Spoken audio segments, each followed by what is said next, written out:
The sweat dripping from Sarah Mitchell's brow mixed with her tears as she pushed the grinding stone across the broken corn kernels one more time, feeling the muscles in her shoulders scream in protest until they finally gave out completely, and she collapsed forward onto the wooden table with a sob that echoed through the empty cabin in the New Mexico territory. It was August 1882, and the merciless sun beat down on the small homestead 15 miles outside of Santa Fe. Sarah had been working since before dawn, trying to grind enough cornmeal to last her through the coming weeks. Her mill had broken 3 days ago. The grinding stones cracked right down the middle after years of faithful service. And she had been reduced to using her grandmother's old hand-grinding method, a stone mortar and pestle that required her to pound and grind each kernel individually. She was 22 years old, alone on this homestead, after her father had died the previous winter from pneumonia. Her mother had passed when Sarah was just 16, leaving her father and her to manage the small farm together. They had scraped by, growing corn and beans, raising a few chickens, selling what little surplus they had in Santa Fe. But now, with her father gone and the mill broken, Sarah found herself facing an impossible situation. The pain in her shoulders was unbearable. She had pushed herself too hard, too long, and now she could barely lift her arms. Tears streamed down her face as she stared at the pile of unground corn that still remained. She needed that cornmeal. It was her food, her livelihood, the only thing she could trade for other necessities. Without it, she would starve. Sarah tried to lift the grinding stone again, but her arms simply would not obey. A fresh wave of tears came, this time from frustration and fear as much as pain. She was alone, truly alone, and she did not know what to do. The sound of horse hooves on the dusty ground outside made her freeze. Sarah quickly wiped her face with her apron, wincing at the pain the movement caused, and moved to the window. A tall man on a chestnut horse was approaching her cabin, leading a pack mule behind him. She did not recognize him, which made her nervous. Out here, strangers could mean trouble. The man dismounted with an easy grace, his movements confident but not aggressive. He was tall, with broad shoulders and dark hair that needed cutting. He wore the typical attire of a working cowboy: worn denim pants, a faded blue shirt, a leather vest, and a wide-brimmed hat that shaded his face from the sun. A gun belt sat at his hips, but his hands were nowhere near the revolver as he approached the cabin. Sarah opened the door before he could knock, stepping out onto the porch despite the pain that movement caused. She would not show weakness, not to a stranger. "Can I help you?" she asked, keeping her voice steady. The man removed his hat, revealing a weathered but handsome face with kind hazel eyes. He looked to be in his late 20s, maybe 30 at most. "Ma'am, I apologize for the intrusion. Name's James Crawford. I was passing by on my way to Santa Fe when I noticed your windmill isn't turning. Thought you might have some trouble with your water supply." Sarah blinked in surprise. She had been so focused on the grinding mill that she had not even noticed the windmill had stopped. That was another disaster waiting to happen. Without the windmill pumping water from the well, her chickens and her small vegetable garden would suffer in this heat. She started, then stopped, unsure what to say. Pride warred with necessity. She needed help, desperately. But accepting help from a stranger felt dangerous. James seemed to sense her hesitation. "I'm a ranch hand, ma'am, or I was until recently. The ranch I worked for up in Colorado folded last month, so I'm heading south looking for new work. I'm good with mechanical things, windmills and such. If you'd like, I could take a look at yours. No charge, just being neighborly." Something in his tone, the genuine kindness in his eyes, made Sarah's defenses crack. "That's very kind of you, Mr. Crawford," she said quietly. "The windmill did stop yesterday, but I've been dealing with another problem and haven't had time to look at it." James nodded, putting his hat back on. "Let me check the windmill first then, if you don't mind." Sarah watched as he walked over to the windmill structure, his trained eye quickly assessing the problem. He climbed up the wooden frame with practiced ease, examined the mechanism at the top, and came back down within minutes. "Your gear assembly is jammed," he called out. "Looks like a bolt came loose and the whole thing seized up. I've got tools in my pack. I can have it fixed in about an hour if that's all right with you." "Yes, please," Sarah said, relief flooding through her. At least that was one problem that could be solved.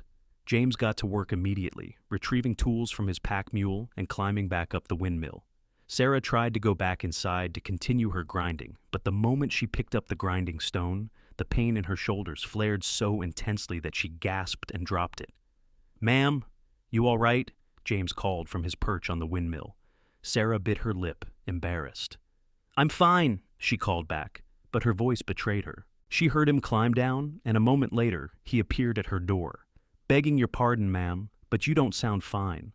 Sarah's shoulders slumped in defeat, which sent another spike of pain through them. "My grinding mill broke 3 days ago," she admitted. "I've been trying to grind corn by hand, but I pushed too hard. My shoulders gave out." James's expression filled with concern. "May I see the mill?" Sarah led him inside, showing him the cracked grinding stones sitting uselessly in the corner. James crouched down to examine them, running his hands over the damage. "These are done for," he said after a moment. "You'd need to order new stones from Santa Fe, and even then, it'd take weeks for them to arrive, maybe months." Sarah felt her eyes fill with tears again. She had known it was bad, but hearing it confirmed made it real. "I have over 200 pounds of corn that needs grinding," she whispered. "It's all I have." James stood up, his expression thoughtful. He looked at the pile of corn, then at Sarah's face. Seeing the pain and desperation there, something shifted in his features, a decision being made. "Ma'am, I passed an old mill about 7 miles back down the trail," he said. "Looked like an abandoned homestead, but the mill structure was still standing. If that mill is still functional, we could bring your corn there and grind it." "We?" Sarah asked, surprised. "I'll help you," James said simply. "I can finish fixing your windmill, then we can load up your corn and take it to that mill. If it works, we can grind everything you need. If it doesn't work, well, maybe I can fix it." "Why would you do that?" Sarah asked, her voice barely above a whisper. "You don't even know me." James met her eyes, and she saw nothing but honesty there. "Because you need help, ma'am, and I'm able to give it. Out here, folks are supposed to look out for each other. Besides, I've got nowhere pressing to be just yet." Sarah felt something loosen in her chest, some tight knot of fear and loneliness that had been choking her for months. "I can't pay you much," she said, "but I can offer you meals and a place to sleep in the barn while you're helping." "That's more than fair," James agreed with a slight smile.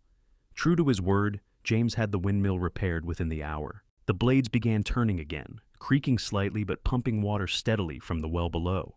Sarah felt like crying again, but this time from relief rather than despair. They spent the rest of that afternoon loading sacks of corn onto James's pack mule and Sarah's old wagon, which was pulled by her aging but sturdy mare, Daisy. Sarah's shoulders still ached terribly, so James insisted on doing most of the heavy lifting. She protested at first, but he was firm about it. "No sense in you injuring yourself further," he said reasonably. "You rest those shoulders so they can heal properly." As they worked, they talked. James told her about growing up on a small ranch in Texas, learning the cowboy trade from his father. He had worked various ranches across Texas, Colorado, and New Mexico over the years, always moving when work dried up or when he got the itch to see new places. "Never stayed anywhere too long," he admitted as he hefted another sack of corn. "Always figured I'd know the right place when I found it, but so far, nowhere's felt like home." Sarah told him about her life on the homestead, about her parents, about the struggle to keep the farm running after her father's death. She found herself opening up more than she had intended, but there was something about James that made her feel safe, understood. "You've done remarkably well on your own," James said, genuine admiration in his voice. "This land is harsh, especially for someone working it alone. Your father would be proud of you." Those words touched Sarah more deeply than she wanted to admit. She turned away so James would not see the fresh tears in her eyes. They set out for the old mill early the next morning, James riding his horse while Sarah drove the wagon. The journey took about 3 hours as the heavily loaded wagon moved slowly over the rough terrain. The August heat was already oppressive, but a slight breeze provided some relief. The abandoned homestead came into view around mid-morning. It was a sad sight: a collapsed cabin, a broken corral fence, and weeds growing everywhere. But the mill stood intact, a sturdy stone structure with a water wheel that had once been turned by a diverted stream. "Let's see if she still works," James said, dismounting and walking over to examine the mill. Sarah watched anxiously as James inspected every part of the mechanism. The grinding stones were still intact, which was a good sign. The water wheel had suffered some damage but looked repairable. The biggest problem was that the stream that had once powered the wheel had changed course at some point, leaving the channel dry. James stood there for a long moment, his hands on his hips, thinking. Then he turned to Sarah with a determined expression. "The mill itself is sound," he said, "but we'll need to redirect water back into the channel to turn the wheel. There's a stream about 100 yards that way. If we can dig a trench and redirect some of that water, we can get this mill working again." Sarah's heart sank. "That sounds like days of work. Maybe 2 days," James agreed. "But once it's done, we can grind all your corn in a few hours, and the mill will be here for you to use again if you ever need it." Sarah looked at this man, who had appeared out of nowhere like an answer to a prayer. "Mr. Crawford, this is too much. I cannot ask you to do all this work for me." "You're not asking," James said with a gentle smile. "I'm offering, and please, call me James." Something passed between them in that moment, an understanding, a connection that went beyond mere words. Sarah felt her heart skip in a way that had nothing to do with exhaustion or fear. "All right," she said softly. "James, and you should call me Sarah." "Sarah," he repeated, and she liked the way her name sounded in his deep voice. They made camp near the old mill that night. James insisted that Sarah take his bedroll while he slept on a blanket near the fire. She protested, but he was immovable on the subject. "You need proper rest so those shoulders can heal," he said firmly. "I've slept on worse than a blanket plenty of times." As they sat by the fire that evening, eating the simple meal Sarah had prepared of beans and cornbread, they continued to talk. The conversation flowed easily between them, covering everything from favorite foods to childhood memories to dreams for the future. "What do you want, Sarah?" James asked at one point, his eyes reflecting the firelight. "If you could have anything in the world, what would it be?" Sarah was quiet for a moment, considering. "I want this homestead to thrive," she said finally. "I want to prove that I can make it work, that my parents' sacrifices weren't in vain. I want to build something lasting, something good. Maybe expand the farm, get more livestock, plant an orchard." She paused, then added more quietly, "And I suppose I'd like not to be alone anymore." James nodded slowly, understanding in his eyes. "Those are good dreams," he said, "honest dreams." "What about you?" Sarah asked. "What do you want?" James stared into the fire for a long moment before answering. "I want what you want, in a way," he said. "A place to belong, work that matters, people to care about who care about me in return. I've been drifting for so long, I sometimes forget what it feels like to put down roots. But lately, I've been thinking it might be time to stop running and start building." Their eyes met across the fire, and Sarah felt that strange flutter in her chest again. She looked away first, suddenly feeling shy. The next 2 days were hard work, but working alongside James made it bearable, even enjoyable. They spent the first day digging a trench from the stream to the mill's water channel, a back-breaking task in the August heat. Sarah helped despite her sore shoulders, which were slowly beginning to feel better. James showed her how to pace herself, how to work smart rather than just work hard. They talked constantly as they worked, learning more about each other with every passing hour. Sarah discovered that James had a dry sense of humor that caught her off guard and made her laugh. James seemed delighted every time he coaxed a smile from her, as if it were a personal victory. On the second day, they completed the trench and redirected water into it. The moment the water began flowing into the mill channel and turning the wheel was triumphant. Sarah actually jumped up and down with joy, forgetting her dignity entirely, and James laughed with pure delight at her reaction. "We did it," Sarah breathed, watching the wheel turn. "We actually did it." "You doubted me?" James asked with mock offense, his eyes twinkling. "I doubted whether it was possible," Sarah admitted. "But I never doubted you." The look James gave her then made her breath catch. There was something in his eyes, something warm and intense and full of possibility. They spent the rest of that day and most of the next grinding corn. The mill worked beautifully, processing Sarah's entire supply in a fraction of the time it would have taken her by hand. They bagged the fresh cornmeal carefully, stacking the sacks in the wagon. As they worked side by side, their hands occasionally brushed together, sending small electric shocks through Sarah each time. She found herself hyper-aware of James's presence, the way he moved, the sound of his voice, the rare but devastating effect of his full smile. It was late afternoon on the third day when they finally finished. Sarah looked at the wagon full of neatly bagged cornmeal and felt overwhelming gratitude and relief. This was her security for the coming months, her ability to trade and survive, all thanks to the stranger who had ridden into her life. "James, I don't know how to thank you," she said, turning to face him. "You saved me, truly." James looked at her with an expression she could not quite read. "Sarah, I need to tell you something," he said, his voice serious. "These past few days, working with you, talking with you, I've felt something I haven't felt in a long time, maybe ever. I know I'm just a drifter who showed up at your door, but I'd like to stay, if you'll have me, not just for a few more days, but for as long as you'll let me. I'd like to help you build that dream of yours, make the homestead thrive. I'd like to stop drifting and start belonging, and I think maybe I could belong with you." Sarah's heart was pounding so hard she thought it might burst from her chest. "James, I feel it too. These past days I've felt less alone than I have in years. You make me laugh, you make me feel capable and strong, and when you look at me, I feel seen in a way I never have before. But are you sure? This is a hard life. And I have so little to offer." "You have everything to offer," James said intensely, stepping closer to her. "Your strength, your determination, your kindness, your spirit. Sarah, I haven't known you long, but I know enough to know that I don't want to leave. Tell me you feel the same. Tell me I'm not imagining this connection between us." "You're not imagining it," Sarah whispered. "I feel it too. I feel like you were meant to find me, like all of this was meant to happen." James reached out slowly, giving her time to pull away if she wanted to, and gently cupped her face in his work-roughened hands. "May I kiss you, Sarah?" "Yes," she breathed, and then his lips were on hers, soft and warm and perfect.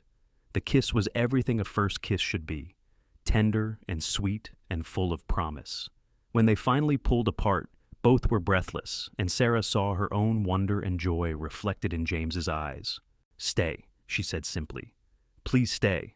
"I will," James promised, "for as long as you'll have me." They made the journey back to Sarah's homestead in a state of quiet happiness, stealing glances at each other and smiling like fools. When they arrived, James helped Sarah unload all the cornmeal, storing it carefully in her small barn.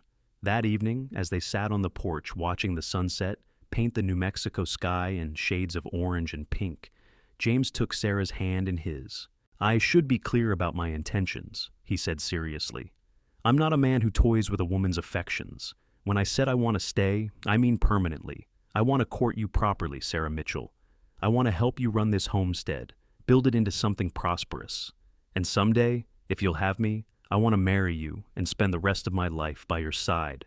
Sarah felt tears prick her eyes, but they were happy tears this time.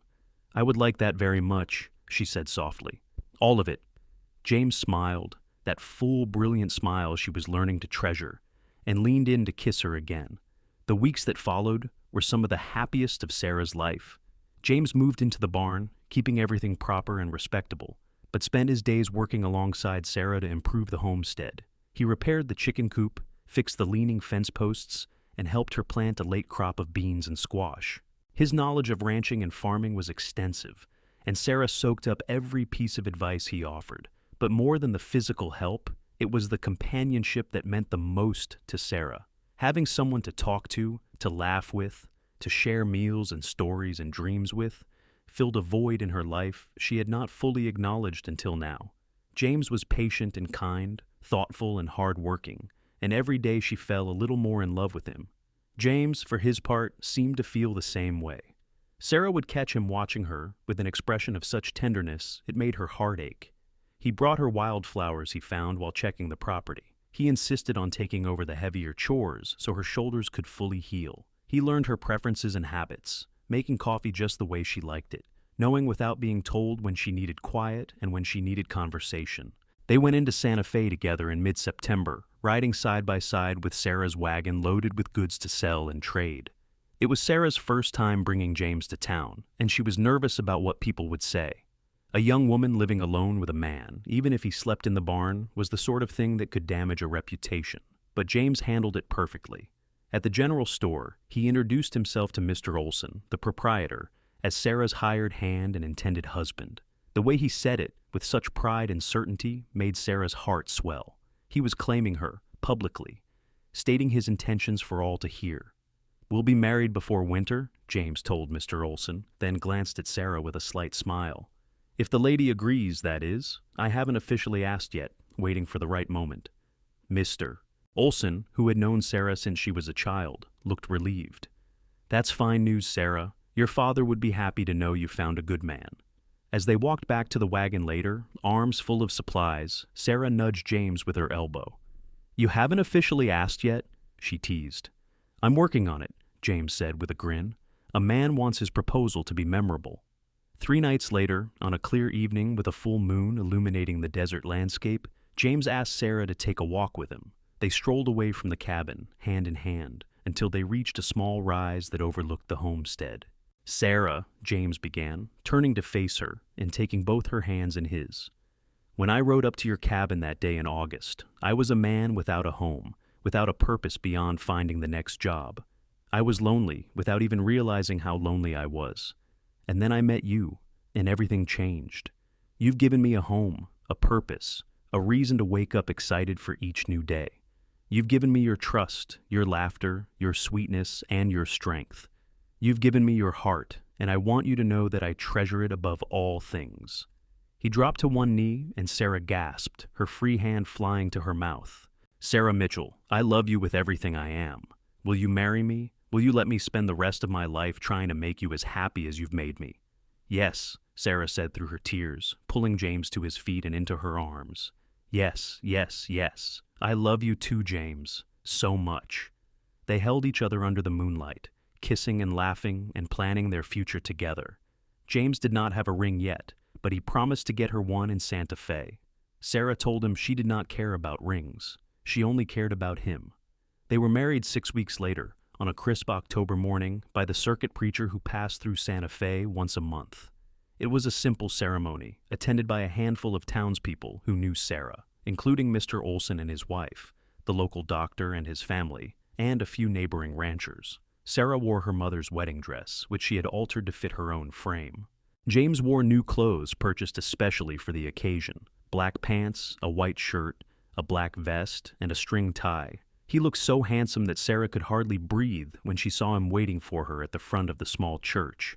The ceremony was short but heartfelt. When the preacher pronounced them man and wife, James kissed Sarah with such joy and tenderness that several of the women in attendance dabbed at their eyes with handkerchiefs. Afterward, there was a small celebration at the town's boarding house, with cake and coffee and well wishes from all present.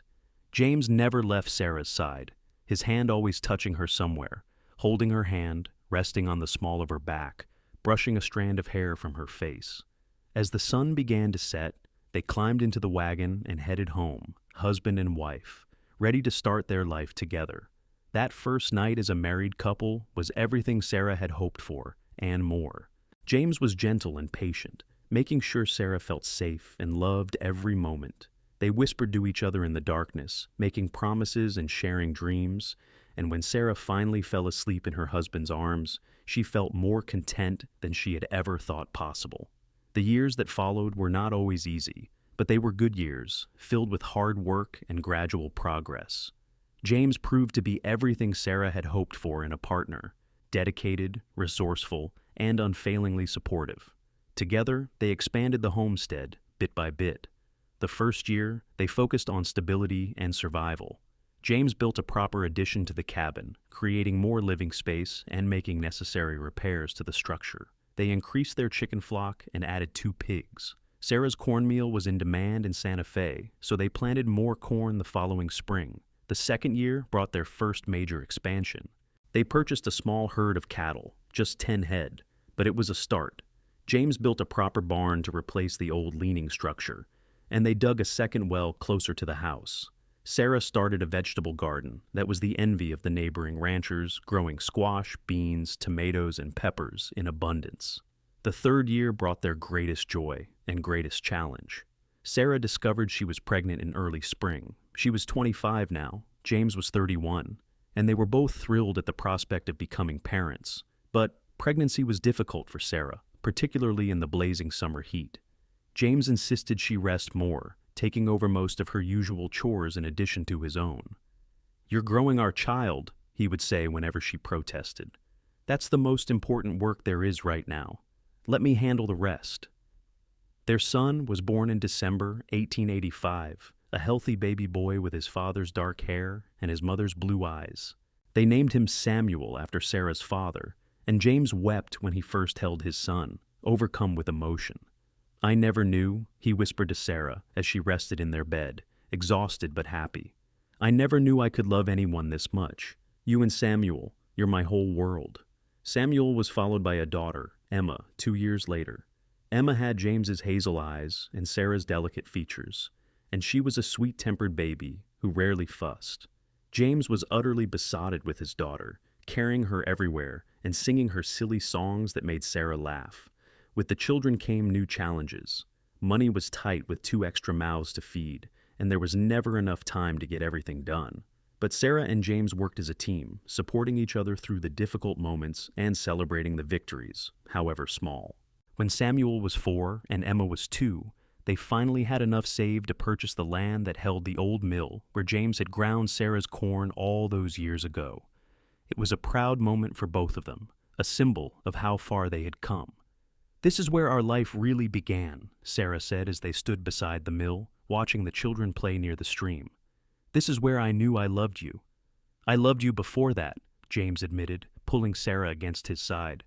"I loved you from the moment you opened your cabin door, standing there all proud and scared at the same time. I just didn't have the words for it yet."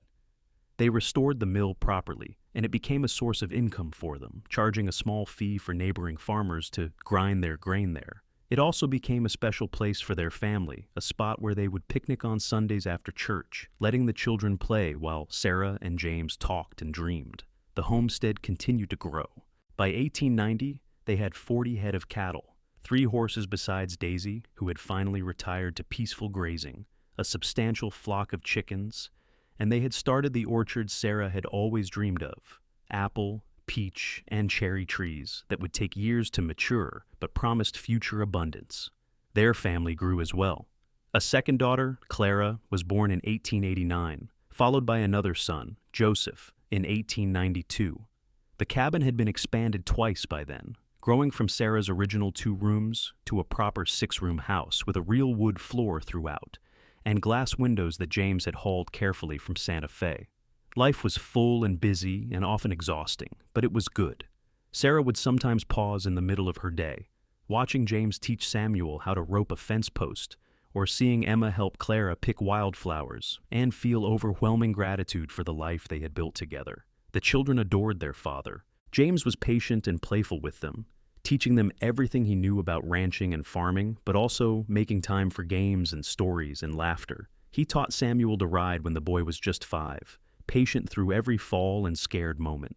He braided Emma's hair every morning, his large rough hands surprisingly deft with the delicate task. He carved toys for Clara and Joseph, little wooden horses and dolls that became treasured possessions. But James's relationship with Sarah only deepened as the years passed. They had been through so much together: difficult pregnancies, harsh winters, drought summers, the death of beloved animals, the constant financial struggles of farming and ranching. Through it all, they had remained a team, united in their goals and their love for each other. James still brought Sarah wildflowers, even after years of marriage. He still made her coffee just the way she liked it. He still looked at her with the same warmth and desire he had shown that day by the old mill. And Sarah still felt her heart skip when James smiled at her, still treasured the moments they stole alone together, still thanked God every night for the stranger who had ridden into her life and changed everything. Their community noticed and admired the love between them. At church gatherings and town socials, Sarah and James were often held up as an example of a strong marriage, partners in every sense of the word. Young couples would seek their advice, and both Sarah and James would share the same wisdom: work together, talk to each other, never go to bed angry, and remember that love is both a feeling and a choice you make every single day. In 1895, when Sarah was 35 and James was 41, they reached a milestone they had been working toward for years. They paid off the last of their debts and officially owned their homestead and the mill property free and clear. It was a moment of tremendous pride and accomplishment. "We did it," Sarah said, holding the paperwork that proved their ownership. "We really did it." James pulled her into his arms, kissing the top of her head. "You did it, sweetheart." This was always your dream. I just helped you reach it. Our dream, Sarah corrected. It became our dream the moment you decided to stay. None of this would exist without you. I would have lost everything if you hadn't fixed that windmill, if you hadn't helped me grind that corn, if you hadn't stayed. You saved me, James. You saved me, and then you built a life with me. We saved each other, James said softly. I was lost before I found you, Sarah. Drifting without purpose, without hope, without a future. You gave me all of that. You gave me everything. They held each other for a long moment, surrounded by the evidence of their hard work and shared dreams. Their expanded house, their thriving ranch, their healthy children playing in the yard. The children grew and the homestead prospered. Samuel proved to have his father's talent with animals and his mother's head for business. By the time he was 16, he was managing a significant portion of the ranch operations. Emma inherited her mother's green thumb and transformed their vegetable garden into something truly impressive, selling produce in Santa Fe and bringing in additional income. Clara had her father's mechanical aptitude and could fix just about anything that broke. Joseph, the baby, showed signs of becoming a talented horseman. As Sarah entered her 40s, she sometimes reflected on how different her life might have been. If James had not ridden up that August day in 1882, she would have lost everything. She would have starved or been forced to give up the homestead, move to Santa Fe, and find work as a seamstress or a servant. She never would have built her dream. She never would have experienced this deep, abiding love. She never would have had her children. One day in the summer of 1898, Sarah and James took a rare afternoon away from the ranch, leaving the older children in charge and riding out to the old mill. They had not been there together, just the two of them, in months. They sat by the stream, listening to the water turn the mill wheel, watching the sunlight sparkle on the water. Sarah leaned against James, his arm around her shoulders, and sighed with contentment. "Do you ever regret it?" she asked quietly. "Giving up the drifting life, tying yourself to one place, to me?" James tilted her face up to look at him, his expression serious. "Sarah Crawford, I have never regretted a single moment of our life together. Marrying you, building this life with you, raising our children with you, has been the greatest privilege and joy of my life. You are my home, my heart, my everything. I thank God every single day that my horse happened to pass by your cabin that day."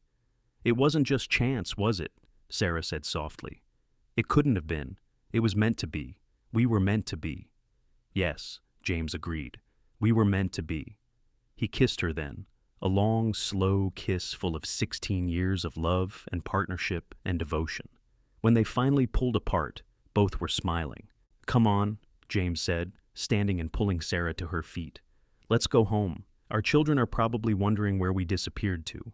Hand in hand, they walked back to their horses and headed home, toward the life they had built together, toward the family they had created, toward the future that still stretched before them, full of promise and possibility. The years continued to pass, marked by the rhythms of ranch life and the milestones of their growing children. Samuel married a sweet girl from Santa Fe in 1899, bringing her home to the ranch and building his own cabin on the north section of the property. Sarah and James's first grandchild, a boy named James Samuel, after both his grandfather and father, was born in 1900, filling Sarah with a joy she had not anticipated. "I didn't know I could love anyone else this much," she whispered to James as they looked at their sleeping grandson. "I thought my heart was already full, but somehow there's more room." "The heart expands to hold what it needs to hold," James said wisely, his own eyes damp as he looked at his namesake. Emma married in 1902, choosing a young rancher from a neighboring property.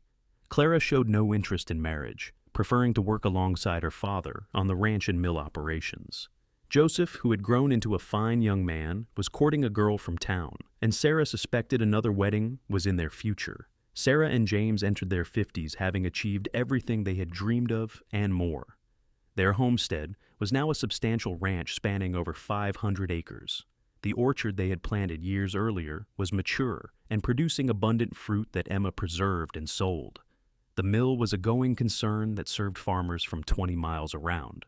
They had money in the bank, livestock aplenty, and a house full of memories. But more than material success, they had each other and a family that loved them. Their children and grandchildren gathered at the ranch for Sunday dinners, filling the house with noise and laughter and love. Sarah would stand in her kitchen, cooking for the crowd, and feel such overwhelming happiness it sometimes brought tears to her eyes.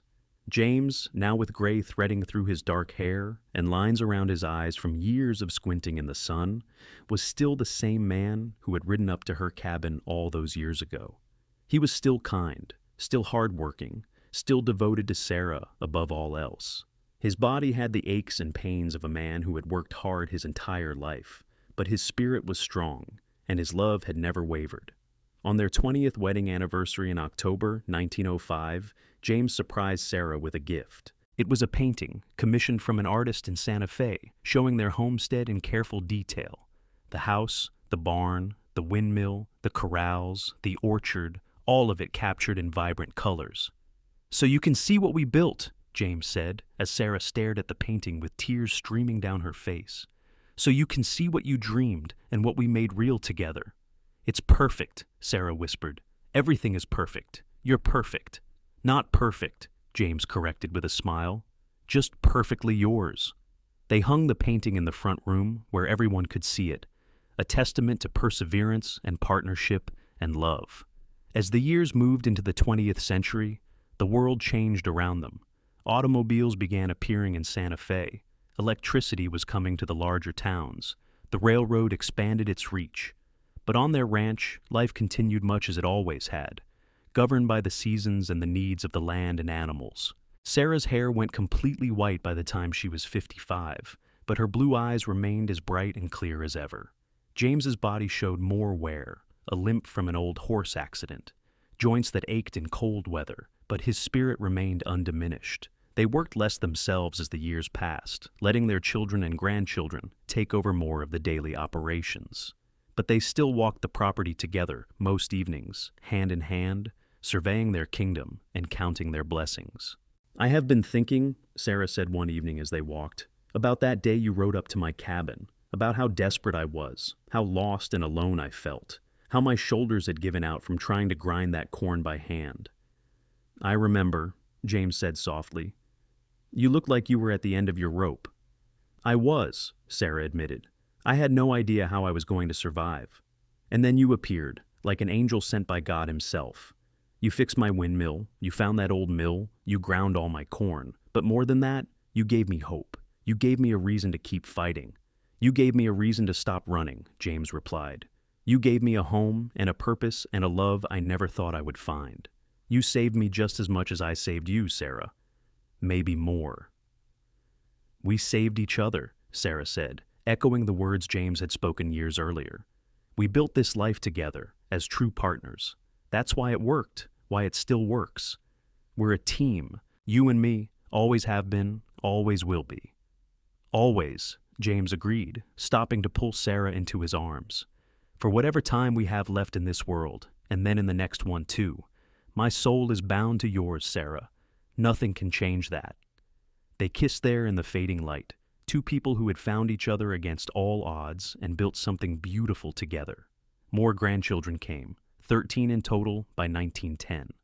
The ranch house was expanded yet again to accommodate family gatherings, with a huge dining room that could seat 20 people. Sarah taught her granddaughters to cook and preserve food, passing down the recipes and techniques her own mother had taught her.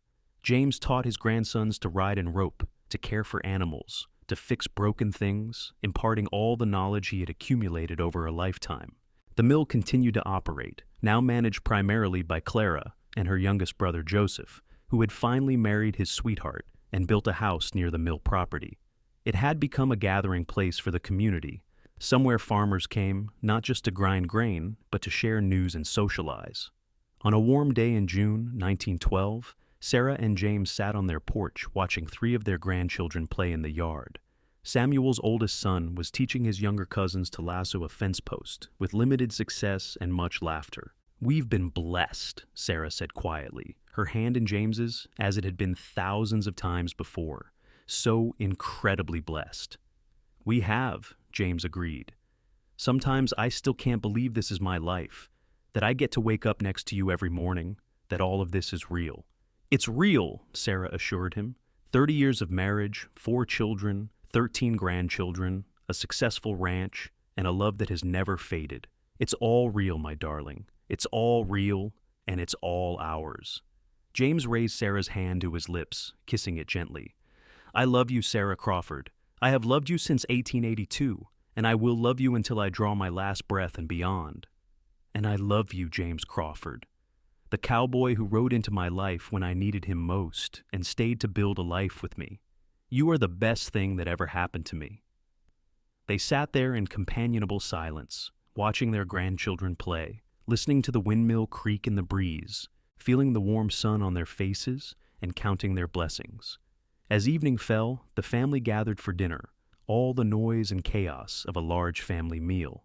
Sarah looked around the crowded table, seeing her children and grandchildren, seeing the love and respect they showed each other and their elders, and felt her heart overflow with gratitude. After dinner, when everyone had finally gone home and it was just Sarah and James again, they retired to their bedroom, the same room where they had spent their wedding night 30 years earlier. Thank you, Sarah said as she brushed out her white hair, watching James in the mirror as he prepared for bed. For what? James asked, coming to stand behind her, his hands resting on her shoulders. For everything. For stopping at my cabin that day, for fixing my windmill, for helping me grind my corn, for staying, for loving me, for building this life with me, for being my partner, my best friend, my love, my everything. Thank you for all of it. James bent to kiss the top of her head. The pleasure and privilege has been all mine, my love, all mine. They climbed into bed, and Sarah curled against James's side, her head on his shoulder, his arm around her, the same position they had slept in for 3 decades. Good night, my heart, James whispered. Good night, my love, Sarah replied. And they drifted off to sleep, content and happy, surrounded by the evidence of a life well lived and a love that had conquered every obstacle. The years continued their steady march forward. Sarah and James grew older, their bodies slowing down, but their spirits remaining strong. They celebrated their 35th anniversary, then their 40th, each year a gift, each day together a blessing. They had great-grandchildren now, tottering toddlers who called them Gran and Granddad, and filled their remaining years with joy and laughter. The ranch was firmly in the hands of the next generation, run by Samuel and his brothers, with the input of their children, but Sarah and James remained the heart of the family, the respected elders whose wisdom was sought and whose love was felt by everyone. In 1920, Sarah was 60 and James was 66. They were still living in the house they had built together, still walking the property on fair evenings, still deeply in love. Their bodies were frail now, prone to illness and injury, but their commitment to each other had never wavered. One evening in late October, almost exactly 38 years after they had married, Sarah and James sat on their porch watching the sunset. The trees in their orchard were heavy with the last of the autumn fruit, and the air smelled of wood smoke and coming winter. Do you remember our wedding day? Sarah asked, her voice soft with memory. Every detail, James replied. You were so beautiful in your mother's dress. I could hardly breathe when I saw you walking toward me. I remember thinking I was the luckiest woman alive, Sarah said. And I've thought that same thing every day since. Lucky to have found you, lucky to have built this life with you, lucky to have been loved by you. The luck was mine, James said firmly. All mine. You were a gift I never deserved, but will be forever grateful for.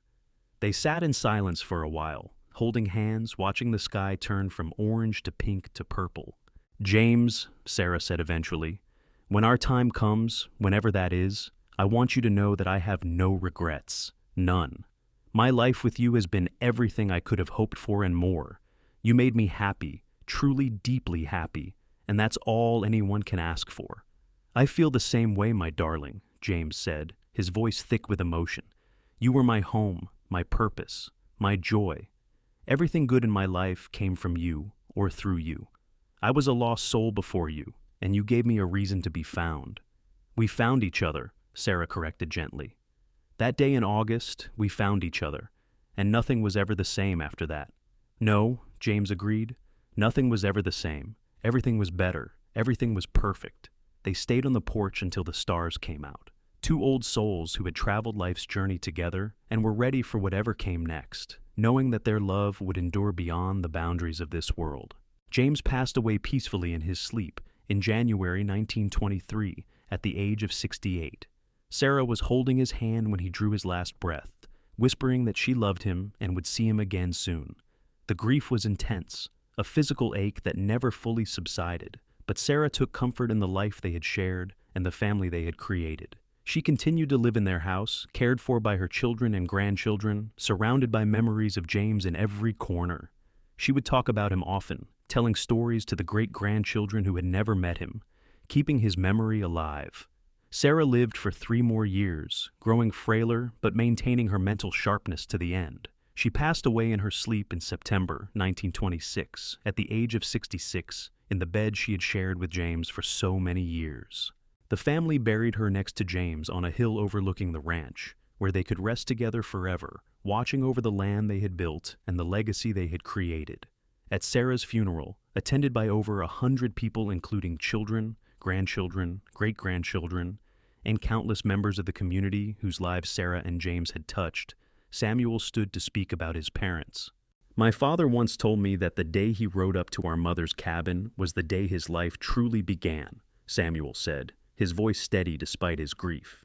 "He said that meeting our mother, helping her, loving her, and building a life with her was the greatest adventure and the greatest privilege he had ever known. And our mother said the same thing about him. They saved each other, loved each other, built something lasting together, and showed all of us what a true partnership looks like. They lived lives of purpose, dedication, and love. They were happy, truly happy, and they made everyone around them better and happier too. We are all the beneficiaries of the love they shared, the life they built, and the example they set. And though we grieve their passing, we can take comfort in knowing they are together again, as they were always meant to be." The ranch continued to thrive for generations, passed down through the family, growing and changing, but always remembered as the place Sarah and James had built together. The old mill continued to operate well into the 20th century, a landmark and a reminder of where it all began. And in the hearts and memories of their descendants, Sarah and James lived on forever, the determined woman who had refused to give up even when her shoulders gave out from grinding corn, and the drifting cowboy who had stopped to help a stranger and found his home. Together, they had created something beautiful and lasting, a love story for the ages, a family legacy, and a testament to the power of partnership, perseverance, and love. Their story became family legend, told and retold at gatherings, a reminder that sometimes the most profound moments in life come from the simplest acts of kindness, and that true love, when nurtured and cherished, can build empires from dust and create legacies that endure for generations. The painting James had commissioned for their 20th anniversary still hung in the ranch house over 100 years later, a treasured family heirloom that showed the homestead as it had been in 1905, when Sarah and James were in their prime, surrounded by the fruits of their labor and the evidence of their love. And beneath it, in a frame, was a faded photograph taken at their 40th anniversary celebration. Sarah and James, old and gray but with eyes still bright with love, holding hands and smiling at each other just as they had on their wedding day, proving that some things, some connections, some loves are truly eternal